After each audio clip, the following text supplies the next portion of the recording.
اقل من 17 سنه.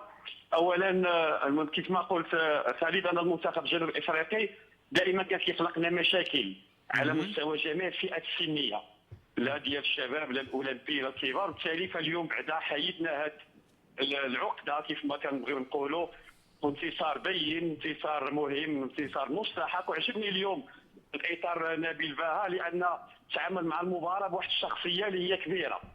يعني بانت اليوم اللمسه ديال المدرب، بانت كذلك العمل التكتيكي ديال المدرب. وكنعتقد بان المباراه اليوم احسن مباراه قام بها نبيل باها في هذا لاكار، على المستوى التكتيكي، على المستوى الشخصيه، على مستوى لا جيستيون، تدبير ديال المباراه بشكل عام.